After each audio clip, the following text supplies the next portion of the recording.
Drama in Beijing as Belinda Bencic has words for the defending champ Coco. And I don't like this. I don't like this one bit. As always, this coverage is brought to you via the doctrine of fair use to fair dealing in the digital millennium act. Coco Gauff would drop the first set after being up 4-1. Belinda would run off 5 service games in a row.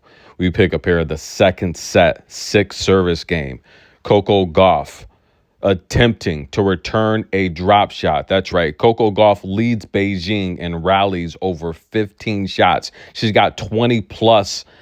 Belinda Bencic wanted no parts of this rally.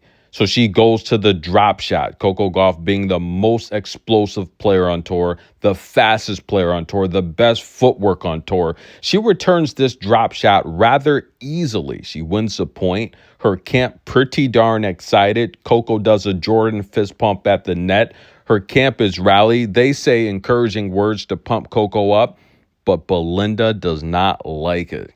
That's right, guys. Belinda would walk towards the net and she would have words for Coco. Julie's a chair umpire. And by the way, Julie, I think one of the most professional chair umpires on tour. I think I may have a picture with her several years ago. Very classy chair umpire. She just found it comical. She found it amusing. She didn't really have much to say. She's listening to Belinda, voice her concerns about the words that Coco's camp said. Not that they didn't say anything derogatory or disrespectful. Belinda just felt that Coco's camp shouldn't have been celebrating at that moment. Coco would respond, "It's a winner. I hit a winner. There's no one here in the stadium. Let's just play. What's wrong with you?" And Coco's got to be careful here because Belinda's a veteran. Clearly, she got the worst of that rally. She wanted out of it. She went to the short ball. And I thought Coco did a very great job of showing mental clarity, maturity, not by fueling that anger from Belinda, but rather taking the calm approach and saying, look, let's play. It was a winner. Coco's camp did nothing wrong. Coco won an amazing shot. She sprinted from nearly the baseline to win this drop shot. Look, it deserves a celebration.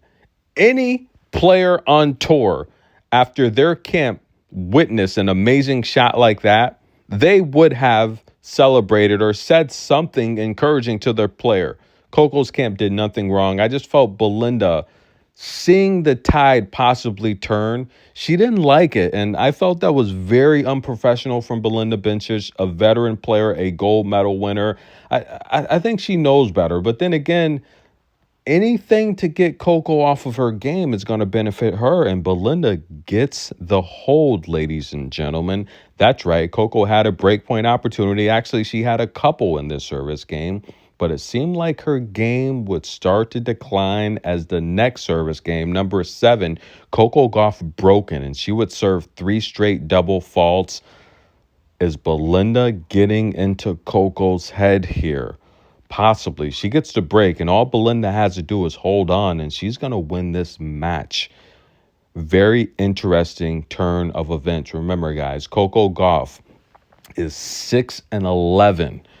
When she loses the first set. Of her 13 losses on the year, 11 have come after she's lost the first set. But listen, guys, let's not forget, right? Since the WTA went from premier events to the Master 1000, only Serena has a better win percentage in Master 1000s. Now, I know Iga Swiatek, she's up there as well, ladies and gentlemen. But overall, Serena has the best win percentage. But let's not forget, before the age of 21, Coco Gauff has the most Master 1000 wins. So she's pretty darn good on the big stage as well. Now, we know she won Beijing last year. She won Cincinnati. And I'm going to tell you guys right now, I felt Coco did a very good job of staying calm, showing professionalism. I think Belinda was out of line. I think it was uncalled for. It was unacceptable for her to react like that. It was an amazing winner. And look, she's up a set. Calm down a little bit. It's just 1 point. I felt the exchange at the net. inappropriate, unacceptable. And I've always said, I think Belinda, she has been one of the more classier players on tour, but I didn't like the handshake when Alicia Parks beat her for the championship. I thought it wasn't a classy handshake. I didn't think so. I didn't really like her attitude and demeanor after losing that match. I don't know about Belinda these days. I don't know. I felt Coco was the mature person in this situation. Coco Gauff breaks back, ladies and gentlemen. We're back on serve. Get your popcorn. This match is getting interesting and it's getting heated. Coco's got to keep her focus because Belinda, she's not playing around here. Tennis in a minute. We'll be back.